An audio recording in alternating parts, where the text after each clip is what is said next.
नमामि बुद्धं गुणसागरन्तं नमामि धम्मं सुगतेन देशितं नमामि संघं मुनिराज सावकं।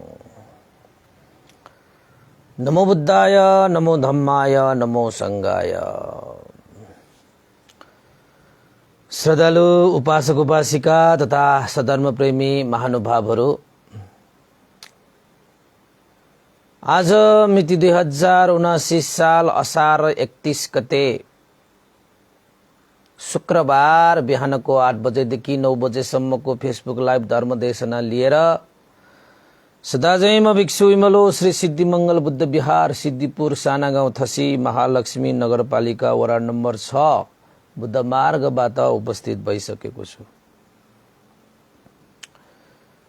देश विदेशबाट फेसबुक लाइभ धर्म देशना सुन्नको निमित्त फेसबुकमा जोडिरहनु हुने श्रद्धावन्त उपासक उपासिकाहरूलाई सदाझैं मंगल मैत्री कामना व्यक्त गर्दै आजको धर्म देशना विशेषतः धर्मचक्र प्रवर्तन सूत्र परिचयात्मक देशना भनेर चाहिँ आजको देशनालाई शुभारम्भ गर्न चाहे। किन त भन्दाखेरि उपासक उपासिकाहरू, असार पूर्णिमा को दिन भगवान बुद्धले धर्मचक्र प्रवर्तन सूत्र देशना गर्नुभएको थियो।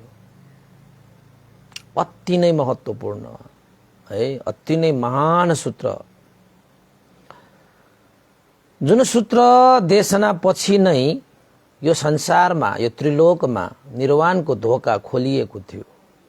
धर्मको दियो जलाइएको थियो, धर्मको बिउ बीजारोपण गरिएको थियो।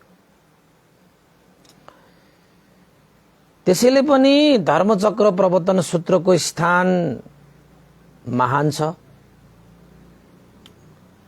र भगवान बुद्धले बुद्धत्व ज्ञान लाभ गरिसक्नु भइसकेपछि उहाँले यही सूत्रलाई सबभन्दा पहिला किन देशना गर्नुभयो होला,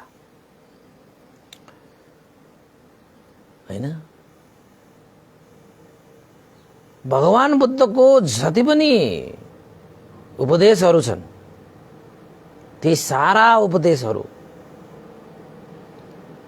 महत्त्वपूर्ण नै छन्, तर ती सारा उपदेशहरूलाई निचोडमा रसमा हामीले ग्रहण गर्ने हो भने यो धर्मचक्र प्रवर्तन सूत्र देशना नै उहाँको मूल देशना हो। धर्मको रस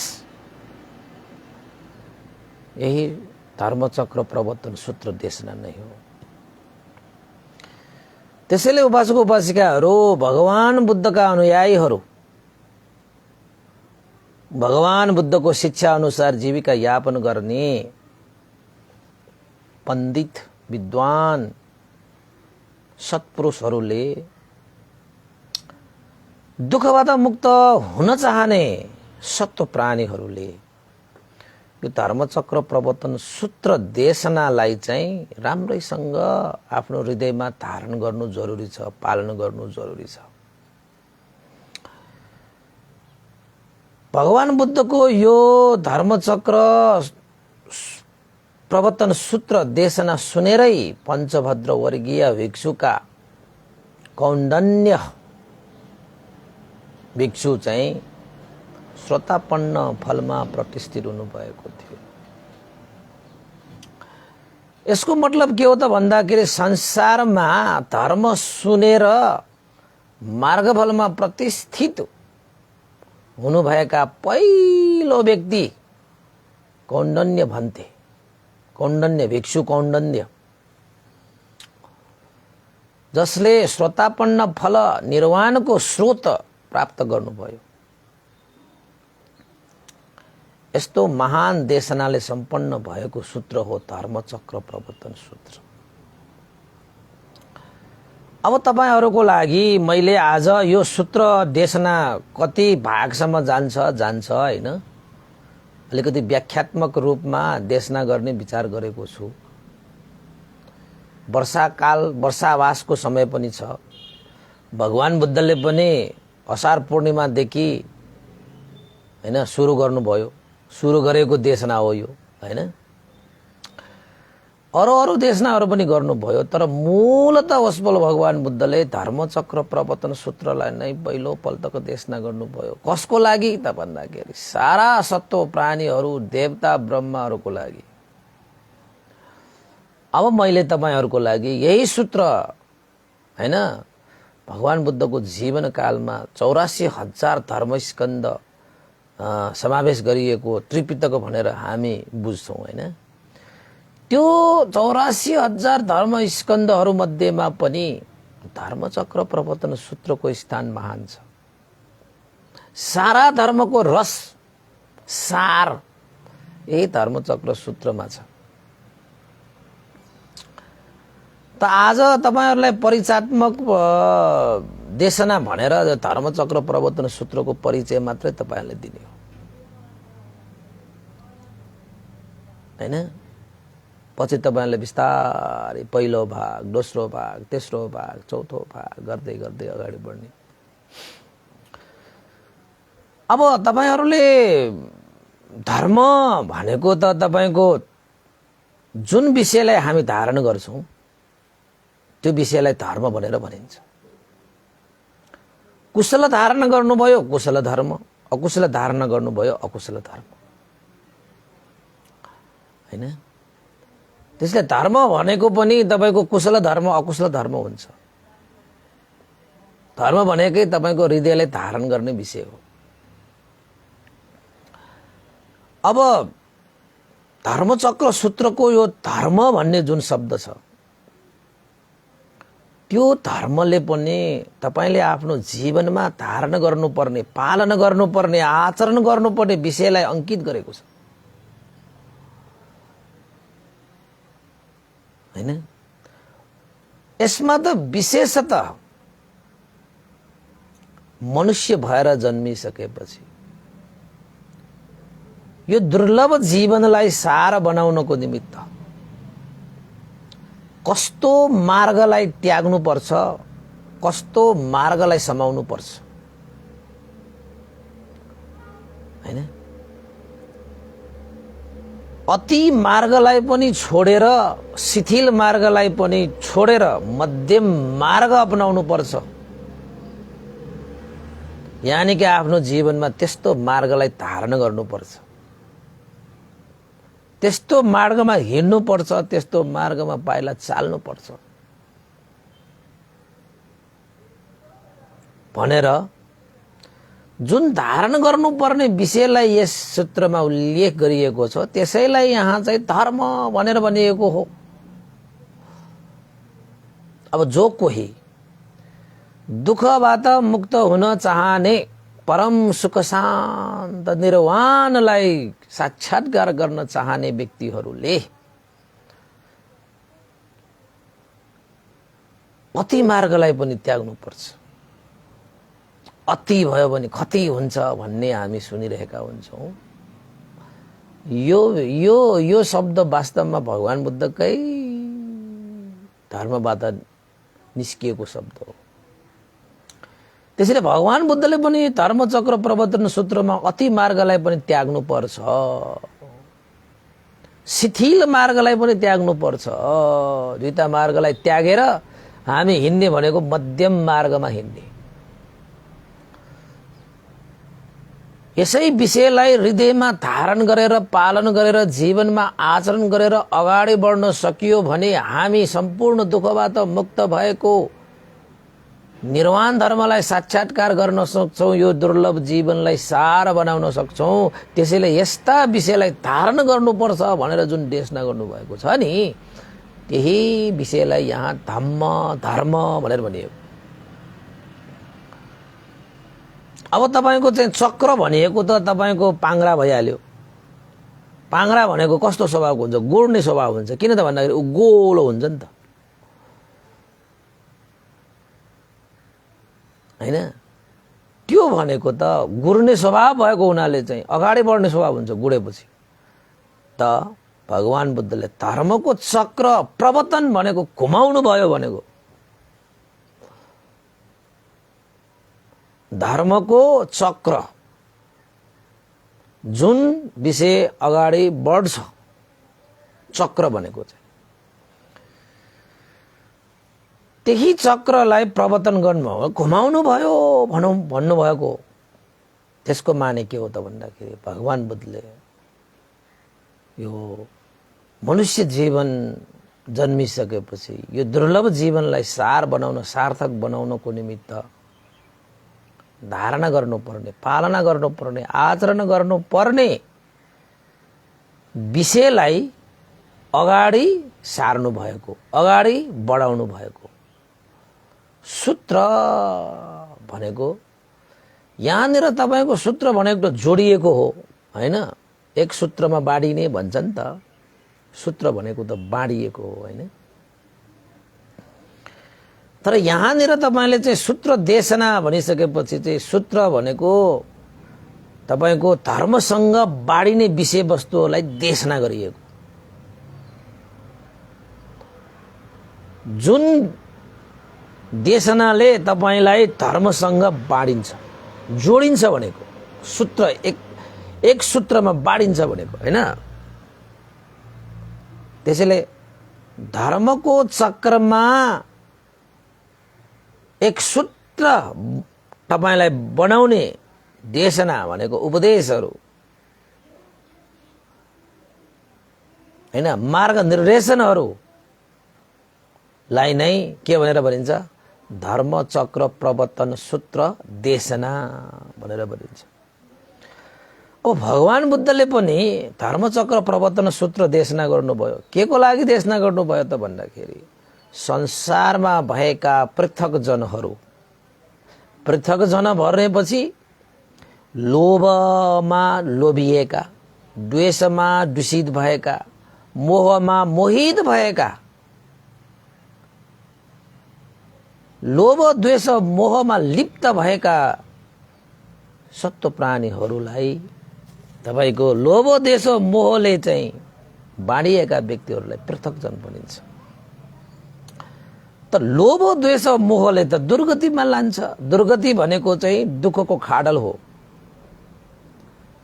जो दुःखको खाडलमा खसिरहेको छ, लोभ द्वेष मोह रूपी क्लेशले व्याप्त भएका जो व्यक्तिहरू हुन्छन्, उनीहरूलाई चाहिँ पृथक जन भनेर भनिन्छ। हो, यस्ता पृथक जनहरूलाई सही सम्यक धर्ममा बाँड्नको निमित्त भनेर सूत्र, त्यो बाँड्ने काम चाहिँ केले गर्छ? सूत्रले गर्छ। त्यसले धर्म चक्र प्रवर्तन सूत्र देशना भनेर भनिएको। अब सबै जसले यो देशनाहरू सुन्छन्, जसले यो देशनालाई चाहिँ श्रवण गर्छन्, उनीहरू चाहिँ केमा बाँडिन आउँछ? अब धर्ममा बाँडिन आउँछ। त्यसैले सूत्र देशना भनेको तपाईलाई जोड्ने देशना हो के? केमा जोड्ने? धर्ममा जोड्ने। कुन मार्गमा जोड्ने? मध्यम मार्गमा जोड्ने। कस्तो दृष्टिमा जोड्ने? सम्यक दृष्टिमा जोड्ने हो, त्यसलाई सूत्र देशना भनेर है। त भगवान बुद्धले सबभन्दा पहिला नै यो धर्मचक्र प्रवर्तन सूत्र देशना गर्नुभयो। भगवान बुद्धले बुद्धत्व ज्ञान लाभ गरिसकेपछि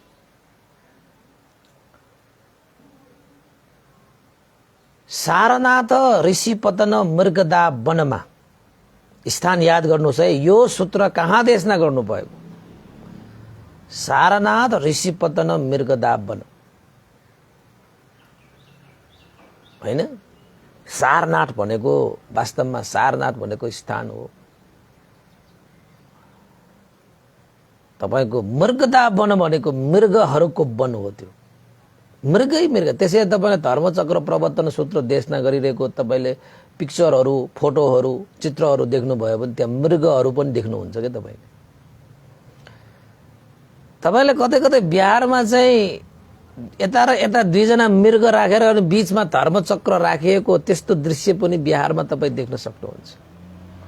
त्यो मृगदा वनमा धर्मचक्र प्रवर्तन भएको भन्ने अर्थ थम्याउनको निमित्त त्यो दृश्य राखिरहेको के?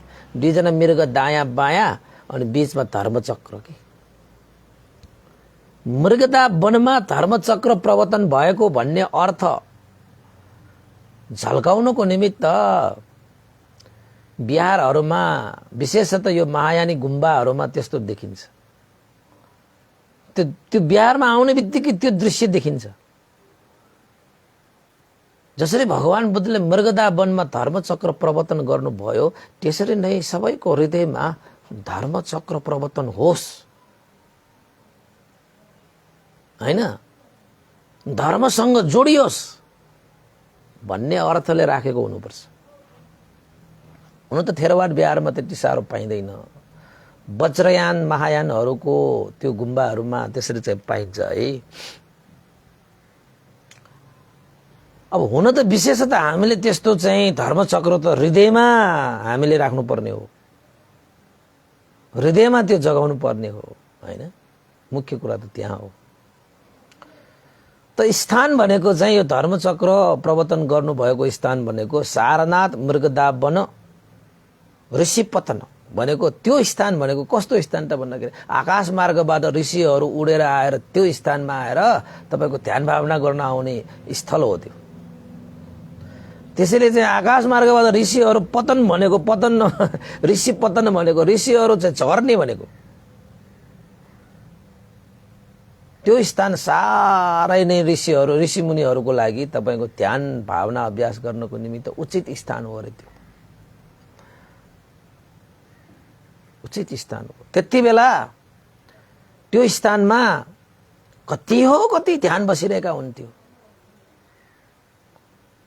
त्यसैले पनि तपाईको चाहिँ यो पञ्चभद्र वर्गीय भिक्षुहरू पनि त्यही स्थानमा गएर ध्यान बस्न गइरहेको। 5 जना जसले भगवान बुद्धलाई सेवा गरेका थिए, ध्यान बस्नु हुँदाखेरि भगवान बुद्धलाई खूब सेवा गरेका थिए ती 5 जना भिक्षुहरूले, हैन। अब त्यसमा सबभन्दा ज्येष्ठ त्यो कौण्डन्य ब्राह्मण, हैन, त्यागी भएर चाहिँ ऋषिमुनि भएर तपाईको चाहिँ आएको थियो नि त। जो त्यो कौण्डन्य भन्ने जुन चाहिँ त्यो ब्राह्मण थियो, त्यो चाहिँ तपाईको चाहिँ त्यागी भएर आए, त्यही ब्राह्मण थियो जसले भगवान बुद्धलाई भविष्यवाणी गर्दाखेरि 8 जना दिग्गज ब्राह्मणहरू मध्येमा 60 जनाले त 2 औँला ठहराएर भनेका थिए कि त यो चक्रवर्ती राजा बन्छ, घर गृहस्थीमा बस्यो भने यसले गृह त्याग गरेर गए भने सम्यक सम्बुद्ध बन्छ भनेर 2 वटा औँला ठहराएर अरु 60 जना ब्राह्मणले भनेका थिए। तर यो जो कौण्डन्य ब्राह्मण थियो उसले त एउटै मात्र औँला ठहराएर भनेको थियो। यति साह्रो लक्षणले युक्त भएको यो सिद्धार्थ कुमार घर गृहस्थीमा बस्दै बस्दैन उसले गृह त्याग गर्छ र बुद्ध नै बन्छ भनेर चाहिँ एक्लो ब्राह्मण थियो जसले एउटै औँला ठहराएर भविष्यवाणी गरेको थियो। त्यही ब्राह्मण हो त्यो कौण्डन्य भिक्षु। पछि भगवान बुद्धले गृह त्याग गरेर गए भनिसकेपछि आफूले भविष्यवाणी गरिरहेको हो त्यो हो। सिद्धार्थ कुमार त गृह त्याग गरेर गए, उ त भविष्यमा बुद्ध बन्छ, उसले बुद्धत्व ज्ञान लाभ गर्छ भनेर उसलाई थाहा भएकै कारणले गर्दाखेरि उनीहरूले अरु ती ब्राह्मणहरूलाई चाहिँ, हैन, तपाईको चाहिँ साथ लिएर त्यो उनीहरू पनि त्यागी भएर गएर भगवान बुद्धको सेवा गर्न गएको। किन त भन्दाखेरि यो व्यक्तिले चाहिँ बुद्धत्व ज्ञान लाभ गरिसकेपछि हामीलाई पनि त्यो बुद्धत्व ज्ञान रसपान गराउने छ भनेर अनि त्यो कौण्डन्य ब्राह्मणले अरु 4 जना, हैन, कौण्डन्य, बद्य, वोप्प, मानाम, असजी भनेर त्यहाँ छ 5 जना, हैन, ती सबैलाई जम्मा पारेर अनि भगवान बुद्ध कहाँ लगेका थिए। त्यही हो। त उनीहरू पनि भिक्षु भएर, उनीहरू पनि त्यागी भएर, उनीहरू पनि तपाईको अब बुद्ध शासनको त होइन, तपाईको शासन बाहिरकै त्यागी प्रवजितहरू भएर तपाईको चाहिँ ध्यान बस्न गइरहेको बेलामा चाहिँ सारनाथमा थियो कि। त भगवान बुद्धले त्यही 5 जना भिक्षुहरूको लागि नै उपकार गर्ने हेतु महाकरुणा चित्त राखेर बुद्ध गया बाद उहाँ हिँड्नु भएर सारनाथमा पुगेर पञ्चभद्र वर्गीय भिक्षुहरूलाई आह्वान गर्नु भएको थियो। हे भिक्षुहरू आऊ, धर्मको दियो जलाऊ, धर्मको बीजारोपण गर, निर्वाणको द्वार खोल आओ भनेर भगवान बुद्ध स्वयंले उति पञ्चभद्र वर्गीय भिक्षुहरूलाई आह्वान गर्नुभएको थियो हैन। त्यसैले धर्मदेशना गर्नु भएको स्थान चाहिँ सारनाथ, मृगदावन, ऋषिपतन। त देशना कतिजनालाई गरेको थियो त भन्दाखेरि लौकिक हिसाबले चाहिँ 5 जना मात्रै थिए। कौन्दन्य, भद्य हैन, वप, महानाम, असजी भनेर तपाईको 5 जना मात्रै थिए परिषदको हिसाबले। तपाईको परलौकिक हिसाबले भन्ने हो भने दशचक्रवालका देवताहरू आएर त्यहाँ, ब्रह्माहरू आएर त्यहाँ देशना सुन्न आइरहेको थियो आकाशमा उडेर के अदृश्य रूपमा कति देवताहरूले त्यो देशना सुन्न आइरहेका थिए। देवताहरू सबभन्दा बढी त देवताहरूले चासो दिएको थियो कि भगवान बुद्धले चाहिँ देशना गर्नु हुनेछ, हामी त्यो देशना सुनेर हाम्रो जीवन पनि धन्य गर्नुपर्छ भनेर कयौं देवताहरू पछि लागेर हिँडिरहेकै थिए। सिद्धार्थ कुमारको हरेक दिन हरेक रातमा देवताहरूले निगरानी गरिरहेकै थिए। यो सिद्धार्थ कुमारले बुद्धत्व ज्ञान लाभ गरे भने देवताहरूलाई पनि उसले उपकार गर्छ, ब्रह्माहरूलाई पनि उपकार गर्छ। यस्तो ज्ञानको खोजीमा हिँडेको यो सिद्धार्थ कुमार भनेर निगरानी त गर्दै बसेको थियो। देवताहरू सबैले निगरानी गरेर बसिरहेको थियो यो सिद्धार्थ कुमारलाई।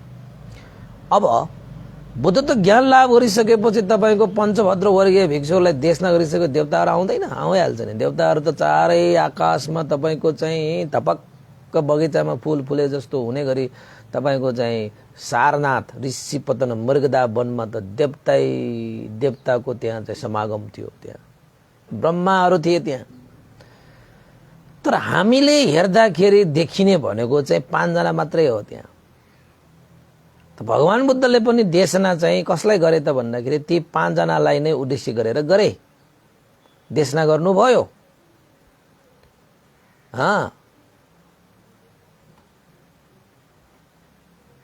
हैन। अब यो देशना गर्नुभएको दिन चाहिँ कुन चाहिँ दिन त भन्दाखेरि असार पूर्णिमाको दिन। असार पूर्णिमाको दिन। त्यसैले असार पूर्णिमाको दिनलाई धर्मचक्र प्रवर्तन दिवस भनेर पनि भनिन्छ। त्यसको मतलब के हो त भन्दाखेरि धर्मचक्र प्रवर्तन सूत्र देशना गर्नु भएको दिन भएको हुनाले असार पूर्णिमालाई धर्मचक्र प्रवर्तन दिवस भनेर पनि मनाइन्छ। त्यो सही हो, त्यो मनाउनु पनि पर्छ। धर्मको चक्र प्रवर्तन गर्नु भएको विशेष दिन, संसारको लागि निर्वाणको धोका खोल्नु भएको दिन हैन। संसारमा भएको अविद्या र तृष्णा रूपी अन्धकारलाई चिरेर धर्मको ज्योति फिजाएको दिन हैन।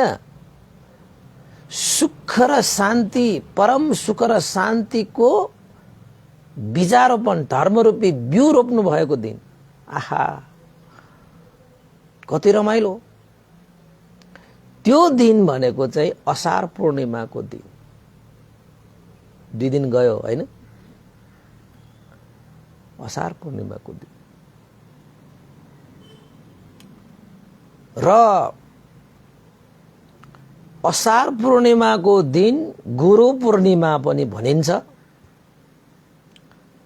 गु भनेको अन्धकार, रु भनेको हटाउने। जसले यो संसारमा अन्धकार हटाउँछ उसलाई नै गुरु भनेर भनिन्छ। तपाईको जीवनमा पनि गुरुले अन्धकार हटाउने काम गर्छ, यानी कि ज्योति दिने काम गर्छ। त भगवान बुद्धले असार पूर्णिमा धर्मचक्र प्रवर्तन दिवसको त्यो दिनमा धर्मचक्र प्रवर्तन गरेर नै भगवान बुद्धले संसारमा सत्व प्राणीहरूमा, मनुष्यहरूमा, देवताहरूमा व्याप्त अन्धकार भनेको यो अविद्या र तृष्णा जस्तो अन्धकार यो संसारमा अरू छैन। यो जतिको अन्धकार संसारमा कतै पाइँदैन। यो मनुष्यहरूको लागि पनि, देवताहरूको लागि पनि, ब्रह्माहरूको लागि पनि यो घोर अन्धकार हो। यो अन्धकारमा तपाईँ पढ्नुभयो भने जस्तो सुकै ठुलो आँखा भए पनि, तेजिलो आँखा भए पनि त्यो अन्धकारमा तपाईँले फिटिक्कै देख्नुहुन्न।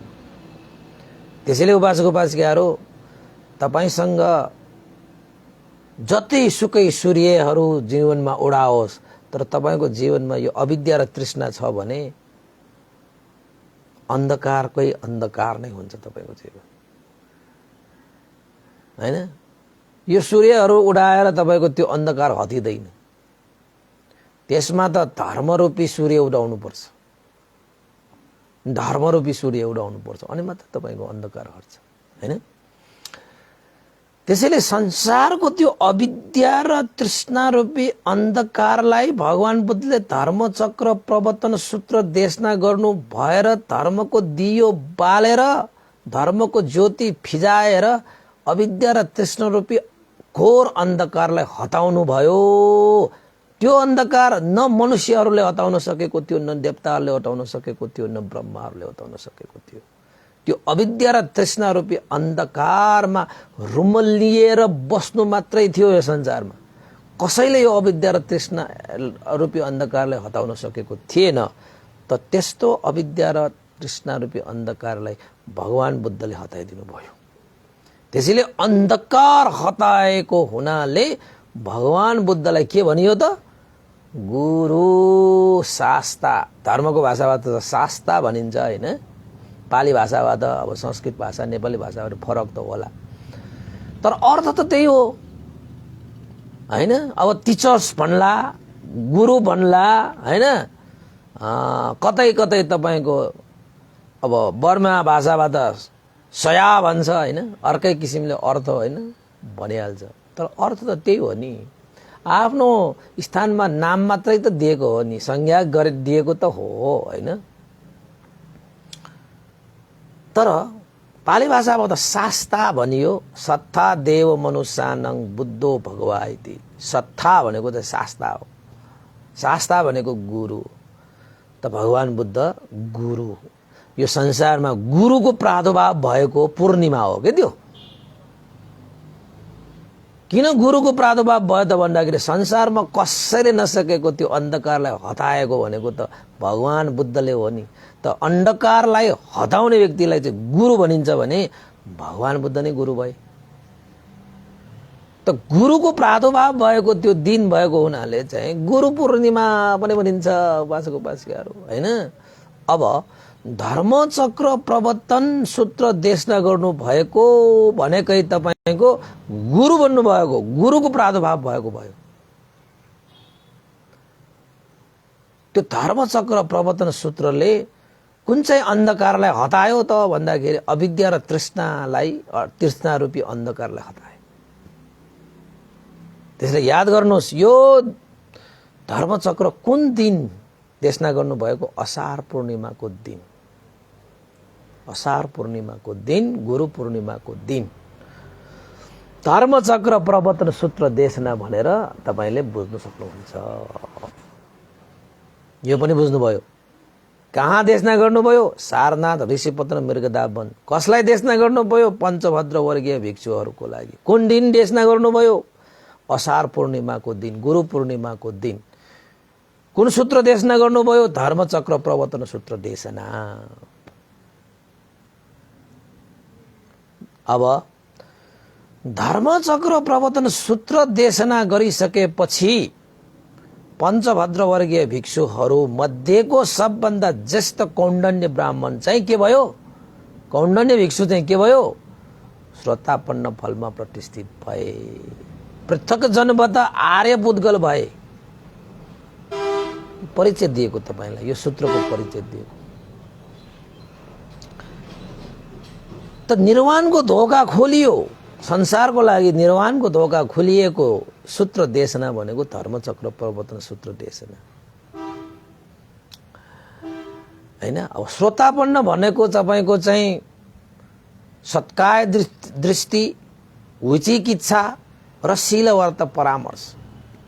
सत्काय दृष्टि भनेको चाहिँ तपाईको म मेरो भनेर आत्मा अट्टभाव हैन, आत्मा भाव समाउने दृष्टि सत्काय दृष्टि। विचिकित्सा भनेको चाहिँ अनावश्यक शंकाहरू, जुन चिज सत्य छ त्यसमा पनि शंका। पूर्व जन्म, पुनर्जन्म, कर्म र कर्मको फल हैन, पूर्व पुनर्जन्म, कारण कार्य धर्म प्रतीत्य समुत्पाद, बुद्ध धर्म संघ शिक्षामा चाहिँ तपाईको शंका गर्छन् भने त्यो विचिकित्सा हो। त्यो विचिकित्सा हो। त विचिकित्सालाई पनि हटाइसकेको हो। शीलवर्त परामर्श भनेको चाहिँ अन्धविश्वासमा परेर धर्म लाभको नाममा हैन विभिन्न चाहिँ यो मिथ्या आचरणहरू गर्ने, मिथ्या आचरण गर्ने, जसलाई अन्धविश्वासमा परेर विभिन्न कार्यविधिहरू गर्छौं नि हामी, त्यसलाई शीलवर्त परामर्श भनेर भनिन्छ। तपाईको भाषाबाट भन्ने हो भने सबभन्दा राम्रो उदाहरण के हो त भन्दाखेरि धर्मको नाममा प्राणीहरूलाई हत्या गर्ने, बलि दिने हैन। अर्काको ज्यान लिएर कहीं धर्म हुन्छ? धर्मले त सबैलाई जिउने अधिकार दिन्छ। धर्मले सबैलाई जिउने कला सिकाउँछ। धर्मले त सबैलाई सुख र शान्ति दिन्छ, जीवन दिन्छ। त धर्मको नाममा तपाईले कसैको ज्यान लिन्छ भने त्यो मिथ्या दृष्टि हैन, त्यो शीलवर्त परामर्शमा पनि जान्छ। त्यो अन्धविश्वास, त्यो कर्मकाण्डै भयो। त्यसलाई चाहिँ तपाईको शीलवर्त परामर्श। यो गर्यो भने मलाई यस्तो हुन्छ, यो बलि दियो भने मलाई इच्छाहरू पूरा हुन्छ भनेर त्यस्तो मिथ्या धारणाहरू राख्ने, अन्धविश्वासमा पर्ने, पानीमा चिसो पानीमा नुहाएपछि तपाईको पापहरू पखालिन्छ, अग्निहरू जलाइसकेपछि, अग्निहरू जलाएर तपाईको अन्न पानीहरू त्यसमा चाहिँ खनायो हैन भने तपाईको पुण्य लाभ हुन्छ। जस्ता यस्ता कुराहरू जो छन् तिनीहरू सबै त्यस्तो आचरण गरेर चाहिँ यस्तो हुन्छ उस्तो हुन्छ भनेर त्यस्तो आचरणलाई चाहिँ शीलवर्त परामर्श भन्छ के तपाईको। त्यो भनेको मतलब पुरै अन्धविश्वासमा पर्ने, मिथ्या दृष्टिमा पर्ने हैन, अनि तपाईको कर्मकाण्डहरू गर्ने के सबै चीजहरू चाहिँ तपाईको शीलवर्त परामर्शमा पर्छ हैन। यो तीनवटा चीजहरूबाट बिल्कुलै अलग भइसकेपछि त्यो व्यक्ति चाहिँ श्रोतापन्न हुन्छ। तपाईको श्रोतापन्न भनेको तपाईको कस्तो त भन्दाखेरि दुर्गतिको धोका थुन्यो उसले। अब जीवनमा कहिले पनि दुर्गति उसले भोग्नु पर्दैन, यानी कि दुःख भोग्नु पर्दैन। अब जति पनि जीवनहरू बाँकी छ, धेरै जीवनहरू उसको बाँकी छ भने तपाईको 7 जन्म मात्रै हो। 7 जन्मपछि अवश्यमेव निर्वाण पुग्छ, परम सुख शान्त अवस्थामा पुग्छ भने त्यस्तालाई श्रोतापन्न भन्छ। धर्मचक्र प्रवर्तन सूत्र देशनापछि कौण्डन्य भिक्षु श्रोतापन्न भए।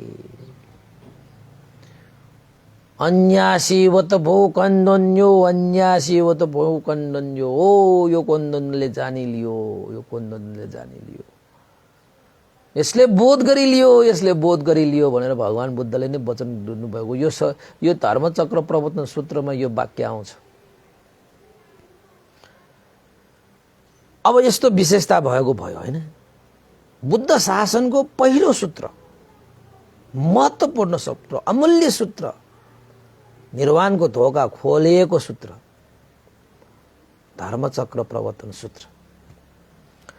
अब यो धर्मचक्र प्रवर्तन सूत्रमा के त्यस्तो देशना छ त भन्दाखेरि तपाईको आज त म तपाईलाई परिचयात्मक भएको हुनाले यसको परिचय मात्र दिएको।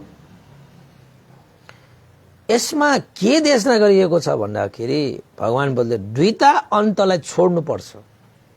अति मार्गलाई पनि छोड, शिथिल मार्गलाई पनि छोड, मध्यमा पतिपदा, पाली भाषाबाट मध्यमा पतिपदा भने बीचको मार्गमा हिँड। जसरी तपाईको लागि उपमा दिन्छु, जस्तै तपाईको चाहिँ अब गिटारहरू, सितारहरू, एक तारेहरू, बाजाहरू हुन्छ नि त। त्यो एक तारे बाजामा पहिला थियो एक तारे बाजा भनेको, त्यो एक तारे बाजाको जुन चाहिँ तार हुन्छ त्यसले धेरै कसियो भने पनि त्यो तारबाट राम्रो स्वर निस्किँदैन। यदि हामीले बजाउँदाखेरि निस्किन्छ, निस्किँदैन। त्यो एक तारेको त्यो तारलाई खुकुलो पारेर राख्यो भने पनि, त्यो तारलाई हामीले बजायो भने त्यहाँबाट पनि मिठो स्वर निस्किँदैन के। बजाउनेलाई पनि मिठो हुँदैन, सुन्नेलाई पनि मिठो हुँदैन। त्यो तारै के भएको छ, धेरै तन कसिएको छ भने पनि राम्रो स्वर निस्किएन, खुकुलो भयो भने निस्किएन। त्यो तारबाट मिठो मधुर स्वर निकाल्यो हो भने त्यो एक तारेलाई कसरी बनाउनु पर्छ, तपाईले ठिक्कको मध्यमा खाले तार चाहिँ हामीले तन्काउनु पर्छ। अनि त्यसलाई हामीले बजायो भने चाहिँ तपाईको मिठो स्वर निस्किन्छ। तपाईले आजकलको हिसाबबाट भन्ने हो भने गिटार तपाईले बजाउनु भएछ होला, बजाएको भए पनि सुन्नु भएको छ होला। त्यो तार ठ्याक्क त्यो स्ट्रिङ भन्छ त्यसलाई, स्ट्रिङहरू टक्क मिलाएर तपाईले बजाउनु भयो भने चाहिँ मिठो स्वर आउँछ। हेर्नुहोस्, त्यो धेरै कसियो, धेरै खुकुलो पार्यो भने त्यहाँबाट बजाएपछि त्यसको स्वर निस्किँदैन।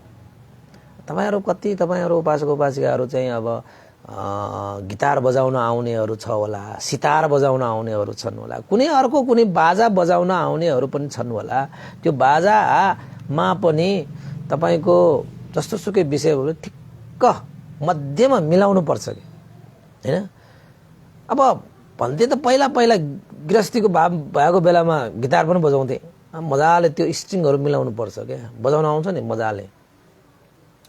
अन्त त्यो हिसाबले पनि आफूलाई त अनुभवै छ, तपाईहरुलाई पनि त्यस्तो अनुभव होला नि हैन। सितार गिटारको त्यो तारहरू, स्ट्रिङहरू चाहिँ तपाईको ठिक्क मिलाउनु पर्छ। हो त्यसरी नै यो धर्मचक्र प्रवर्तन सूत्रमा भगवान बुद्धले देशना गर्नु भएको दुईवटा अन्तलाई छोड, मध्यम मार्गमा हिँड। अति मार्गलाई पनि त्याग। त्यो तारलाई कसिएको जस्तो हुन्छ त्यो अति मार्गमा हिँडेको जीवन हैन। शिथिल मार्गलाई पनि त्याग। त्यो तारलाई खुकुलो बनाएर बजाए जस्तो हुन्छ त्यो जीवन पनि। त्यसैले शिथिल मार्गमा पनि नहिँड्ने, धेरै सुख सहेलमा जीवन यापन गरेर विलासी जीवन बिताएर पनि वास्तविक सुखलाई तपाई अनुभव गर्न सक्नुहुन्न। हामी चाहिँ विलासी जीवन बितायो भने झन् सुख पाउँछ जस्तो लाग्छ होला। त्यसले यथार्थ सत्यलाई ग्रहण गर्न सक्दैन। त्यो जीवनले पनि मिठो सन्देश दिँदैन, तपाईको हो यथार्थ पाउन सक्दैन। अति भनेर यो शरीरलाई चाहिँ कष्ट दिएर, दुःख दिएर हैन, यसलाई तप्नुसम्म तपेर तपाईले चाहिँ अति, यो शरीरलाई अति दुःख दिएर हैन, तपाईले जीवनको यथार्थता पाउन सक्दैन। यो शरीरलाई अति सुख दिएर पनि तपाईले जीवनको यथार्थता पाउन सक्दैन के। त्यसैले अति दुःख दिने, अति सुख दिने यो दुवै मार्गलाई त्यागेर ठिक्क मध्यम मार्ग, चाहिने मात्रामा सुख, चाहिने मात्रामा दुःख, यो दुःख र सुखलाई चाहिँ ब्यालेन्स गरेर भनेको सन्तुलन मिलाएर तपाईं अगाडि बढ्नु भयो भने मात्रै तपाईको जुन लक्ष्य, जुन उद्देश्य छ त्यसमा ट्वाक्कै तपाईं पुग्छ। कोही मान्छेहरू त्यसरी चाहिँ ब्यालेन्स हुँदैन के। हरेक चीजमा ब्यालेन्स चाहिन्छ। तपाईको मध्यम मार्ग भनेको हरेक चीजमा चाहिन्छ। बीचको बाटो हामीले अपनाउनु पर्छ। अब मध्यम मार्गको देशना सँगसँगै यो सूत्रमा भगवान बुद्धले के देशना गर्नुभएको छ त भन्दाखेरि चतुरार्य सत्यको देशना गर्नुभएको छ। जुन चतुरार्य सत्य देशना शिक्षा हैन जानेपछि नै हामीले तपाईको साच्चै भन्दाखेरि विद्या यानी कि ज्ञान हामी पाउँछौं। जसले जतिसुकै पढे पनि सर्टिफिकेट लिए पनि यो पढेको त्यो पढेको भने तापनि जबसम्म उसले चतुरार्य सत्यलाई बुझ्दैन तबसम्म ऊ विद्याधारी व्यक्ति होइन, ऊ ज्ञानी होइन, ऊ विद्यालय सम्पन्न व्यक्ति हुँदैन। किन त भन्दाखेरि चतुरार्य सत्य भनेको त्यो शिक्षाले मात्रै जीवनलाई परिपूर्ण गर्न सक्छ, जीवनलाई सार्थ ल्याउन सक्छ। अरू विद्याहरू भनेको त यो त लौकिक विद्याहरू हो, यो लोकमा बसेपछि आफ्नो जीवनलाई सहज सरल बनाउनको निमित्त सिक्ने शिक्षाहरू मात्रै हो हैन। त्यो शिक्षा भनेको चाहिँ आवश्यकता मात्रै हो, त्यो अनिवार्य शिक्षा भनेको त वास्तवमा चतुरार्य सत्य नै हो। चतुरार्य सत्य भनिसकेपछि यो सूत्रमा भगवान बुद्धले कस्तो देशना गर्नुभयो? दुःख सत्य। यो संसारमा दुःख छ है, जसले जतिसुकै सुख भोग गरे पनि आखिरमा उसको जीवन दुःखमय नै छ है। अब जति सुख भोग गर्यो त्यति नै दुःख हुन्छ तपाईको अन्तिममा। किन त भन्दाखेरि जति सुख तपाईले पाउनु भएको छ त्यति सुख नै छोड्नु पर्ने हुन्छ तपाईले हैन। त्यसैले चाहिँ यो संसार दुःखमय छ है, दुःख नै छ है अन्तत। सुख सुख सुख सुख भन्दै हिँड्ने मात्रै हो जीवन भरि सुख सुख।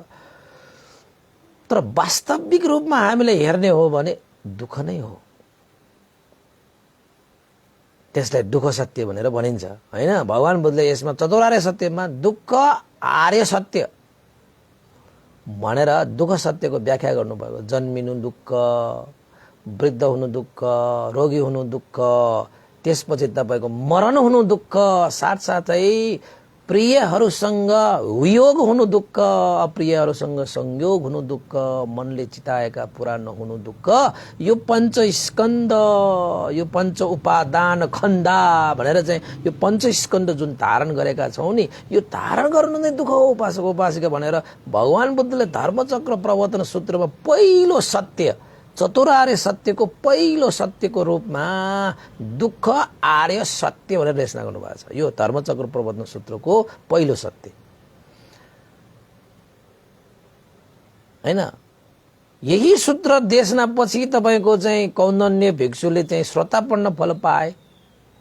दोस्रो सत्य भगवान बुद्धले यस सूत्रमा के देशना गर्नुभयो त भन्दाखेरि दुःख समुदय सत्य। दुःख समुदय सत्य भनेको के हो त भन्दाखेरि भगवान बुद्धले यो संसार दुःखमय मात्रै छ है भनेर त्यतिमै शिक्षालाई सीमित पार्नु भएको चाहिँ छैन है। त्यो भनेको माने के हो त भन्दाखेरि दुःख छ है भनेर तपाईले निराश बनाउन खोजेको होइन, यो सत्यलाई प्रदर्शन गर्नु खोजेको हो, सत्य उजागर गरिदिनु भएको हो। त्यतिमै सीमित पारेको भए त तपाईले निराश पनि बनाउँछ होला, तर भगवान बुद्ध त्यतिमा मात्रै तपाईको हो। त्यसैले त चतुरार्य सत्य भनेको, एक आर्य सत्य भनेको त छैन नि। त्यसैले एउटै मात्र सत्यलाई बुझेर पुग्दैन। दुःख सत्यलाई बुझिसकेपछि दुःखको कारण समुदय सत्यलाई पनि बुझ्नु जरुरी छ। र भगवान बुद्धले त्यो सत्य पनि यो धर्मचक्र प्रवर्तन सूत्रमा देशना गर्नुभएको छ। दुःख छ है जीवनमा, यो सम्पूर्ण जति पनि दुःख भनिएको छ यो दुःखको कारण छ है। बिना कारण तपाईको जीवनमा कुनै पनि दुःख आउँदैन। अहिले तपाई त नि मैले त केही गरेको छैन मेरो जीवनमा दुःख आयो, हे भगवान भने तपाई भगवानलाई त गाली गर्न तयार हुन्छ। तपाई भगवानले मलाई यो के अन्याय गर्यो भनेर भनिरहेका हुन्छन् के भगवानले तपाईलाई दुःख दिने हो र? भगवानले तपाईलाई सुख दिने हो र? भगवान बुद्धको शिक्षा अनुसार तपाईकै कर्म हैन, तपाईकै कर्म हो तपाईको कारण। सुख दुःख भनेको जुन कार्य छ त्यसको कारण भनेको तपाईको कर्म हो नि। दुःख पनि तपाईले बनाउने हो, सुख पनि तपाईले बनाउने हो हैन। दुःख पनि तपाईले बनाउने, सुख पनि तपाईले बनाउने हो। अब चतुरार्य सत्यमा त तपाईको दुःख सत्यलाई भगवान बुद्धले देशना गरिसकेपछि दुःखको समुदय सत्य भनेर दुःखको कारणलाई पनि व्याख्या गर्नुभयो। यो जति पनि यो संसारमा आएको, जति पनि हाम्रो जीवनमा भइरहेको यो दुःख छ, त्यो दुःख कहाँबाट आयो? आकाशबाट पानी वर्षे जस्तो आयो कि हैन, धरतीबाट के उम्रे जस्तो उम्रेर आयो कि हैन, उत्तर दिशा पूर्व पश्चिम उत्तर दिशाबाट हावा उडाएर जस्तो उडेर आयो कि, बिना कारण त यो दुःख आएको हुँदै होइन। यो दुःख आउनुको पछाडिको कारण पनि छ। त भगवान बुद्धले धर्मचक्र प्रवर्तन सूत्रमा त्यो कारण पनि देशना गर्नुभयो। त्यो दुःखको कारण भनेको चाहिँ के हो त भन्दाखेरि तृष्णा। तृष्णालाई भगवान बुद्धले दुःखको कारण भनेर देशना गर्नुभएको छ। तपाईले यो कुरालाई चाहिँ राम्रोसँग बुझ्नुभयो भने हो त यो दुःखको कारण भनेको तृष्णा हो। अब तृष्णा भनेको के हो? आसक्त हुने हो, तासिने स्वभाव। अब तृष्णा पनि कति किसिमको तृष्णाहरू छन्। 3 किसिमको तृष्णा यसमा देशना गर्नुभएको छ भगवान बुद्धले। 3 किसिमको तृष्णाले हाम्रो जीवनमा दुःखको प्रादुर्भाव गर्छ। यो तृष्णाले नै दुःख निम्त्याउँछ। तृष्णा नै दुःखको कारण हो। के तृष्णा? काम तृष्णा, भव तृष्णा र विभव तृष्णा भनेर 3 किसिमका तृष्णाहरू छन्। काम तृष्णा यो 5 इन्द्रियहरूले पञ्चकाम गुणमा आसक्त हुने, यसबाट हामीलाई के हुन्छ? दुःख हुन्छ। आँखाले देखेर आसक्त भयो, दुःख भयो। आँखाले देखेकोलाई देखे भनेर होस गर्न सकिएन भने त्यसमा हामी तासिन जान्छ के। जब तपाईलाई आँखाले हेरेर दुःख हुने होइन, आँखाले हेरेको विषयमा तासिन गयो भने दुःख हुने हो। त्यो तासिने स्वभाव, आसक्तपनलाई नै तृष्णा भनिन्छ। अब आँखा भएपछि देखिहाल्छ, कान भएपछि त सुनिहाल्छ, नाक भएपछि त सुगिहाल्छ, मुख भएपछि त खाइहाल्छ, शरीर भएपछि त छोइहाल्छ, मन भएपछि त आरमण आइहाल्छ। यो जति पनि यो चाहिँ स्कन्धहरू छन्, त्यो स्कन्धबाट जे विषयहरूलाई ग्रहण गर्छ, त्यो ग्रहण गरिएका विषयहरूमा आसक्त हुन गयो भने, तासिन गयो भने त्यसलाई तृष्णा भनेर भनिन्छ। अब काम तृष्णा भनेको चाहिँ यसरी पञ्चकाम गुणहरूमा आसक्त हुने, तासिन जाने स्वभावलाई काम तृष्णा भनेर भनिन्छ। तपाईले आँखा हेरेर त्यो हेरेको विषयवस्तुप्रति आसक्त भयो भने तपाईले दुःख सृजना गरिरहनु भएको हो। कानले सुन्नुभयो, सुनेको कुरालाई सुनेकोमा मात्रै सीमित नराखिकन सुनेको विषयहरूमाथि तपाईको आसक्तपन त्यहाँ चाहिँ तासिन गयो भने तपाईले अब के गरिरहनु भएको रहेछ? दुःखको कारण बुनिरहनु भएको छ। नाकले सुग्नु भयो, नाकले सुगेर सुग्नुमा मात्रै सीमित राख्नु भयो भने त दुःख हुँदैन। सुगेर त्यसमा आसक्त हुन गयो, त्यसमा घृणा हुन गयो हैन, त्यहाँ चाहिँ तपाईको दुःखको कारण भयो हैन। खाएर तपाईको रस, जिब्रोले रस लिएर त्यो रसमा तपाई आसक्त हुन गयो, भुल्यो, तासिन गयो, त्यो रस तृष्णाको जालमा पर्यो भने तपाईले दुःख निम्त्याइरहनु भएको, दुःखको कारणको सृजना गरिरहनु भएको भयो। अब शरीरले के चिजहरू छुन्छ, छोएर छोएकोमा मात्रै सीमित राखेर होस गर्नुभयो भने चाहिँ दुःख हुँदैन। त्यही छोएको चिजलाई नै मन पराएर त्यसमै आसक्त भएर तासिएर भुलेर बस्यो भने चाहिँ तपाईले दुःख सृजना गर्नुभयो। त्यो सबै चिज यो पञ्चकाम गुण भन्छ नि त। हामीले खाने, लाउने, पिउने, हेर्ने, धन सम्पत्ति, इष्ट मित्र, ज्ञाति, बन्धु, परिवार, यो जति पनि छन् यो भौतिक संसारमा, यो पञ्चकाम गुणहरू हुन्। यिनीहरू पञ्चकाम गुणहरू तपाईको नाता कुता, इष्ट मित्र, ज्ञाति, बन्धु हैन, छोरा छोरी, घर खेत, श्री सम्पत्ति, यो जति पनि चिजहरूमा तपाई भुलेर बस्नु भएछ, आसक्त भएर बस्नु भएछ, त्यसमै तपाई चाहिँ तासिएर बस्नु भएछ भने त्यो तपाईको दुःखको कारण हो। तपाईले आफैले दुःख सृजना गर्नुभएको। हामी धन सम्पत्ति, इष्ट मित्र, ज्ञाति, बन्धुहरू यिनीहरू किन जम्मा गर्छौं त भन्दाखेरि सुख हुन्छ कि भनेर सुखको लागि हामीले जम्मा गर्छौं हैन। तर त्यसमै तपाईले आसक्त भएर बस्नुभयो, तासिएर बस्नुभयो, भुलेर बस्नुभयो भने सुखको निमित्त जम्मा पारेको त्यो लौकिक त्यो चाहिँ पञ्चकाम गुणले तपाईलाई दुःख दिन्छ। यसको माने तपाईको साथी भाइ, इष्ट मित्र, छोरा छोरी, यो धन सम्पत्ति चाहिँदैन भनेको होइन, चाहिन्छ, त्यो चीज पनि चाहिन्छ, तर त्यो चीज सबै अनित्य हो, सबै एक दिन छोडेर जानुपर्छ, यसमा तासिएर बस्नुहुन्न, यसमा आसक्त भएर बस्नुहुन्छ, यसमा भुलेर बस्नुहुन्न भनेर जान्नु पर्यो।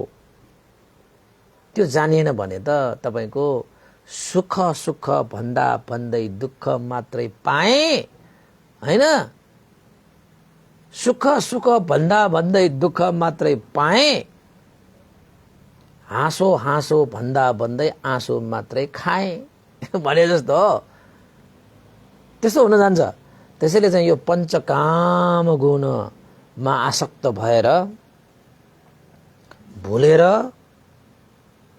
हैन त्यसमा तासिने स्वभावलाई चाहिँ काम तृष्णा हैन। मान्छेहरू धन कमाउँछ, सुखको निमित्त धन कमाउँछ, कमाउन चाहिँ खुब कमाउँछ, अनि धनमा धनले त सुख दिनुपर्ने हो, तर वास्तवमा त्यो नजानियो भने, ज्ञान भएन भने चाहिँ त्यो धनमा तासिन जान्छ। जति धन कमाउँछ उसले उति उसले दुःख कमाउँछ कि, जति धन कमाउँछ उसले त्यति दुःख कमाउँछ। इष्ट मित्र ज्ञाति बन्धु हैन, यो सबै तिनीहरू त तपाईको जीवनमा सहज होस्, सरल होस्, चाहिन्छ, सबै चाहिन्छ, त्यो सबै कमाउनु पर्छ। तर उसले जानिएन भने, त्यसमा आसक्त भयो भने, जति इष्ट मित्र ज्ञाति बन्धु छोरा छोरीहरू हुन्छ उति नै उसलाई दुःख हुन्छ। दुःखको कारण बन्छ क्या त्यो, जानिएन भने। त्यसैले कुनै विषयमा चाहिँ तपाईँ आसक्त नहुने, चाहे छोरा छोरीहरू होस्, चाहे धन सम्पत्ति होस्, इष्ट मित्र ज्ञाति बन्धु, तपाईले हेर्ने, सुन्ने, सुग्ने, खाने, छुने, मनमा धारण गर्ने कुनै पनि विषयमा तपाईँ आसक्त नहुने। यो सारा चीज अनित्य हो, सदा रहिँदैन, भर्खरैको भर्खरै छैन, अहिलेको भर्खरै छैन, कुनै चीज स्थिर शाश्वत नित्य भनेको छैन। यस्ता चीजमा के आसक्त हुनुपर्छ? तपाईँ जुन विषयमा आसक्त हुनुभएको त्यो त हराइसक्यो, अर्को आइसक्यो, तपाईले त्यही ठानिरहनु भएको छ, ऊ त कति परिवर्तन भएर गइसक्यो। तपाईले चाल नपाएको मात्र हो। तपाईको यो मनले जुन मनले तपाईले त्यो चाहना गरेको हो, त्यो मन पनि परिवर्तन भएर गइसक्यो। तपाईँ अझै त्यही मनले चाहेको जस्तो ठानिरहनु भएको छ। त्यो अनित्य स्वभावलाई नजानेपछि हामी आसक्त हुने हो कि। त्यसैले यो नजानेर नबुझेर भनेर जुन भनिएको त्यसलाई अविद्या भन्छ के। तृष्णा सँगसँगै तपाईको तृष्णा भनेको अविद्याको कारणले आउँछ के तपाईको। त्यसैले यो तृष्णा र अविद्या भनेको चाहिँ अन्धकार, जीवनको अन्धकार। यो धरतीको अन्धकार भन्दा पनि डरलाग्दो छ हैन। यो जीवनको अन्धकार भनेको यो अविद्या, अज्ञानताको कारणले तृष्णा उत्पन्न हुने हो। तपाईको विद्या ज्ञान उत्पन्न हुने बित्तिकै तृष्णा उत्पन्न हुँदैन। किन भन्दाखेरि धन पनि हुन्छ, जान परिवार सम्पत्ति सबै हुन्छ, तर उसले ज्ञान छ भने कुनैमा पनि ऊ आसक्त भएर बस्दैन। बरु उसले त्याग्छ, सबैलाई उपकार गर्छ त्यो धनले, त्यो सम्पत्तिले। त त्यसरी त्याग्दाखेरि त्यो धन सम्पत्तिमा ऊ आसक्त नभएपछि त उसलाई त सुख पाउँछ, उसले पुण्य पाउँछ। ल हेर्नुहोस् त कति फरक हुन्छ ज्ञानको कारणले हैन। ज्ञानको कारणले त्याग उत्पन्न हुन्छ भने अज्ञानताको कारणले तृष्णा उत्पन्न हुन्छ। र यो तृष्णा भनेको चाहिँ दुःखको कारण हो। भगवान बुद्धले यही देशना गर्नुभयो। त्यसपछि तपाईको भवतृष्णा भनेर छ तपाईको। अर्को जन्म लिएर पनि पञ्चकाम गुण भोग्ने इच्छा गर्छ के। फेरि फेरि जन्म लिएर पञ्चकाम भोग्ने। यो जीवनमा त्यत्रो पञ्चकाम गुण भोगेर पनि पुग्दैन हो। तपाईको तिर्खा लाग्यो भनेर तपाईको समुद्रको पानी पिएर तपाईको प्यास मेटिँदैन। यो पञ्चकाम गुणमा जति सुकै तपाईले चाहिँ तृप्त हुने भनेर तपाईले त्यसलाई भोग गरे पनि, आसक्त भएर तासिएर त्यो भोग गरे पनि कहिले पनि सकिँदैन। अनि त्यस्ता मान्छेले के गर्छ, फेरि फेरि जन्म लिनु छु म, फेरि फेरि जन्म लिएर यो पञ्चकाम गुणलाई फेरि भोग्न आउनुपर्छ म भनेर अनि फेरि फेरि जन्म लिने त्यो तृष्णा जाग्छ के उसलाई। तृष्णा जाग्छ, ऊ तृप्तै छैन, तृप्तै छैन जन्म लिने तृष्णा त कतिको कस्तो पनि हुन्छ। केही छैन जीवनमा, यो जन्ममा त मैले केही खाने पाएन, लाउने पाएन, बस्ने पाएन।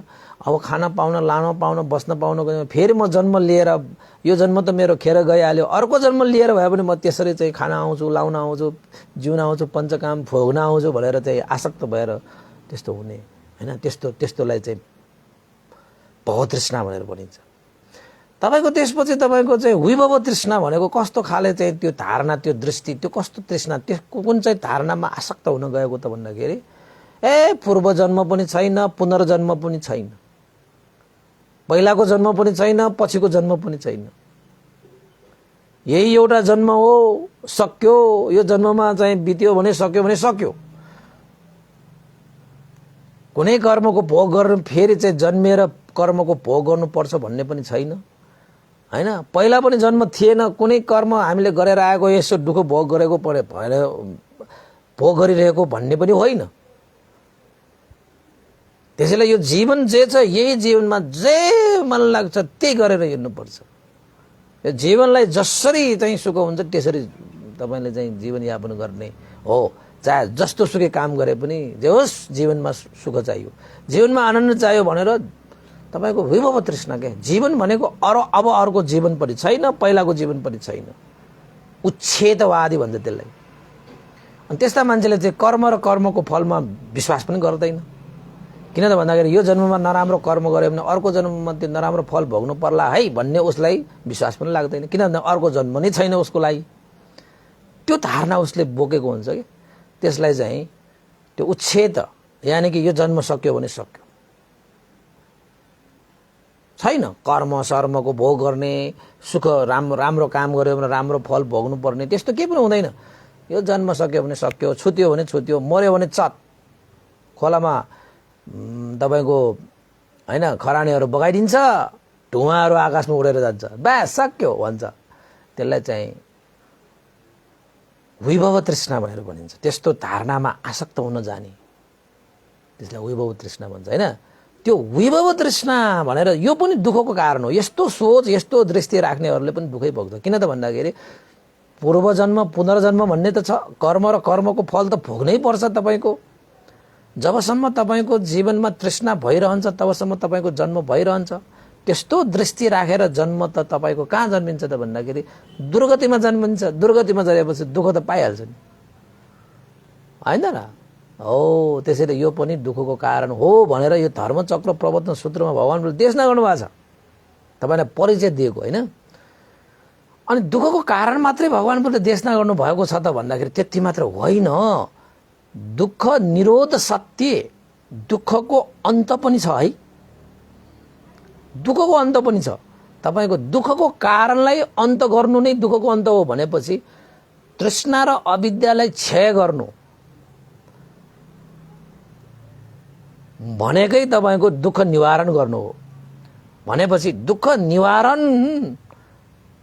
गर्ने, दुःख निरोध सत्य भनेको के हो त भन्दाखेरि निर्वाण, जहाँ तृष्णा रहित आश्रय क्षय हुन्छ, तृष्णा क्षय हुन्छ, त्यसलाई नै निर्वाण भनेर भनिन्छ। त्यसैले निर्वाणमा जन्म मरण को जुन भवचक्र छ त्यो भवचक्र टुङ्गिन्छ। दुःख उत्पादन गर्ने जुन तृष्णा छ त्यो क्षय हुन्छ। फेरि फेरि जन्म लिएर कर्म भोग गरिरहनु पर्ने जुन यो भवचक्र छ त्यो भवचक्र पनि सकिन्छ। भवचक्र भनेर जन्म लिएर चाहिँ कुनै पनि यो लोकमा आश्रय लिनुपर्ने जुन कर्महरू छन् भने ती सारा कर्महरू क्षय हुन्छ। त्यसलाई आश्रय क्षय भनेको तृष्णा क्षय, लोभ द्वेष मोह मान यस्ता चीजहरू सबै सखाप भएको अवस्था, जसलाई निर्वाण भनेर भनिन्छ। निर्वाण भनेको नै तपाईको तृष्णाको तपाईको दुःख निरोध सत्य भनेर चाहिँ भगवान बुद्धले यो धर्मचक्र प्रवर्तन सूत्र देशनामा गर्नुभएको छ हैन। अब दुःख निरोध पनि सत्य छ भनेपछि दुःख निरोध गामिनी प्रतिपदा सत्य, दुःख निरोध हुने मार्ग पनि छ है। भगवान बुद्धले दुःख मात्रै छ भन्नु भएन, दुःखको कारण मात्रै छ भन्नु भएन, दुःखको निरोध हुन्छ मात्रै भन्नु भएन, दुःख निरोध गर्ने त्यो मार्ग पनि बताउनु भएको छ यो धर्मचक्र प्रवर्तन सूत्रमा। त्यो दुःख निरोध सत्य भनेको के हो त? दुःख निरोध गामिनी प्रतिपदा सत्य भनेको के हो?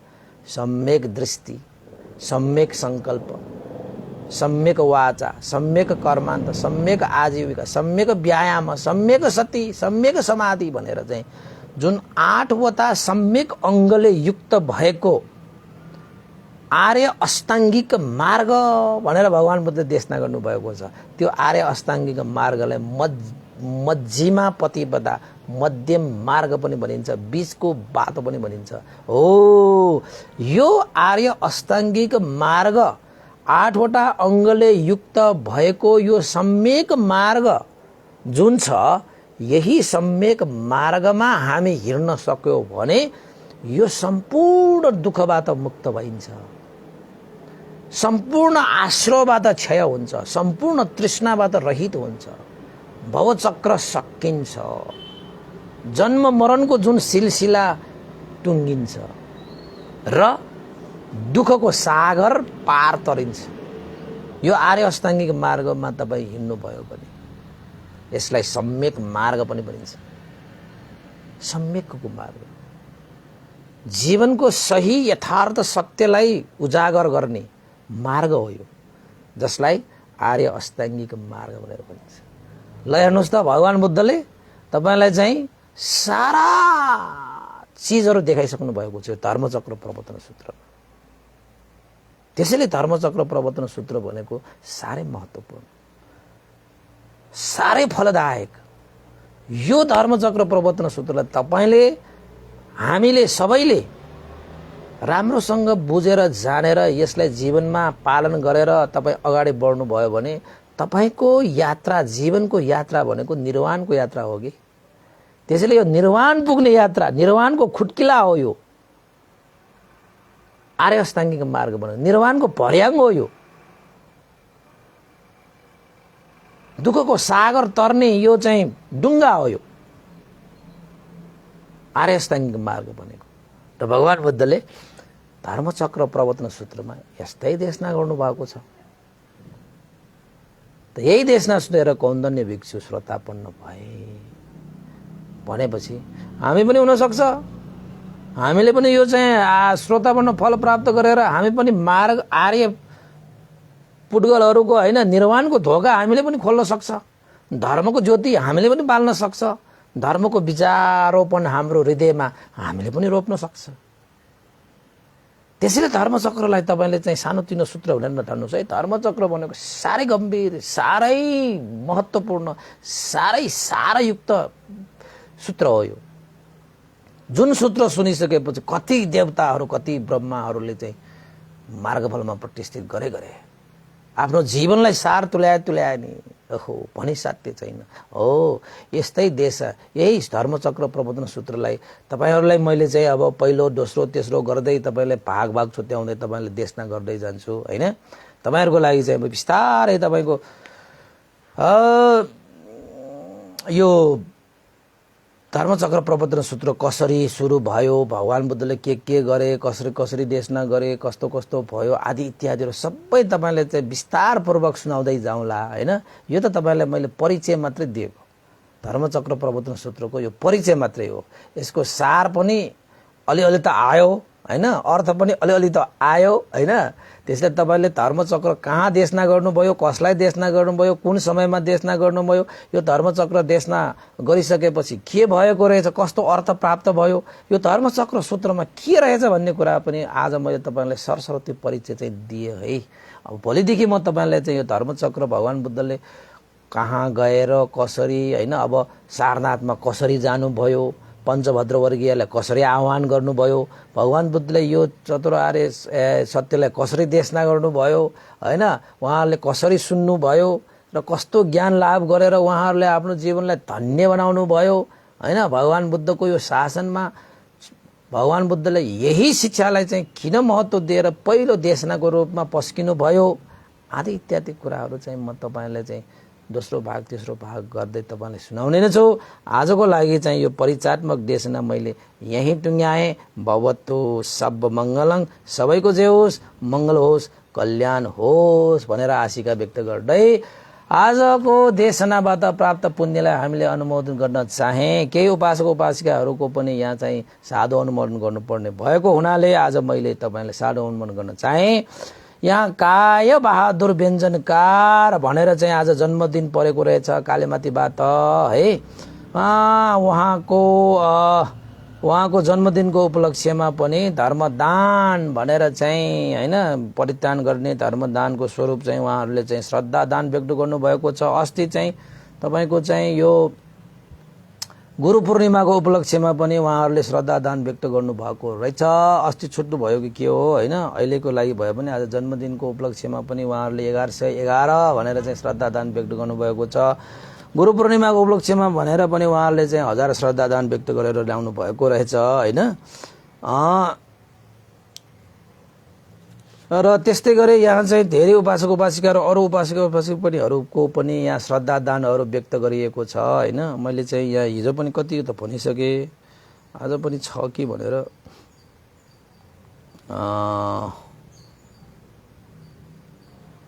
त्यस्तै गरी हाम्रो एकजना श्रद्धावान उपासक स्वयम्भुराज बजाचार्य पनि हुनुहुन्छ। उहाँले पनि गुरु पूर्णिमाको उपलक्ष्यमा भनेर चाहिँ श्रद्धा दान व्यक्त गर्नु भएको रहेछ। र अर्को चाहिँ 31 गतेका दिन पूजनीय पिता श्री कुमार बजाचार्यको उहाँको पुण्यतिथि परेको उपलक्ष्यमा परित्राण भोजन स्वरूप भनेर श्रद्धा दान धर्म दान भनेर चाहिँ उहाँले रु 1500 पनि श्रद्धा दान व्यक्त गर्नुभएको छ है। सुमित्रा बचाचार्य गत्था घर थिमी भनेर पनि लेख्नु भएको छ कि यो लेख्नु भएको छ होइन। स्वयम्भुराज उपासकहरूलाई पनि धेरै धेरै साधुवाद व्यक्त गर्न चाहन्छु है। अनि धेरै उपासकहरू पनि छन्।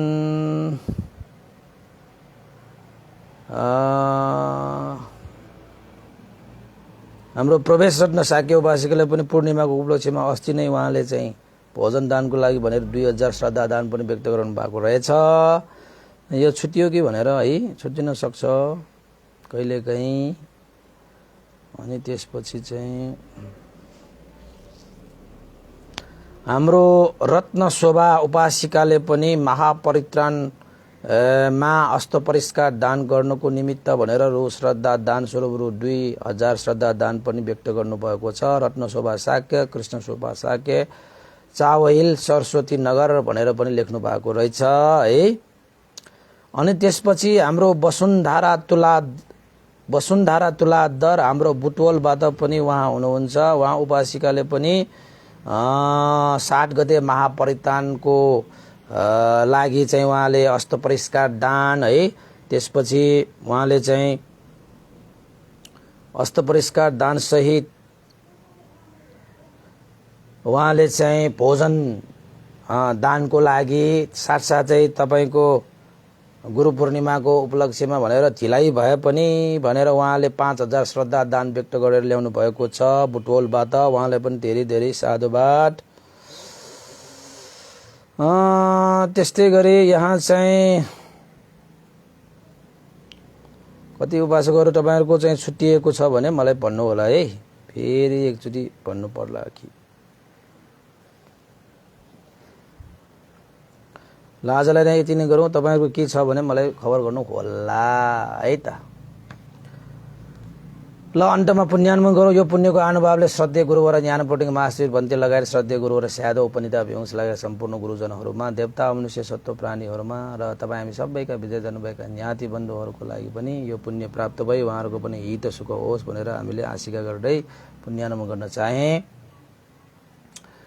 र प्रत्यक्ष अप्रत्यक्ष फेसबुक लाइभ धर्मदेशना सुन्नुहुने सबैमा यो पुण्यको प्रभावले सबैको जीवनमा धर्मको दियो जलोस् होइन, धर्मको बिजारोपण होस् र निर्वाणको धोका पनि खोलोस्। धर्मचक्र प्रवर्तन सूत्र देशना सुन्नु भए तपाईँहरूले पनि मार्गफल निर्वाण धर्म साक्षात्कार गरिलिन सकोस् भन्ने आशिका गर्दै पुण्यानुमोदन गर्दै भवतु सब मङ्गल।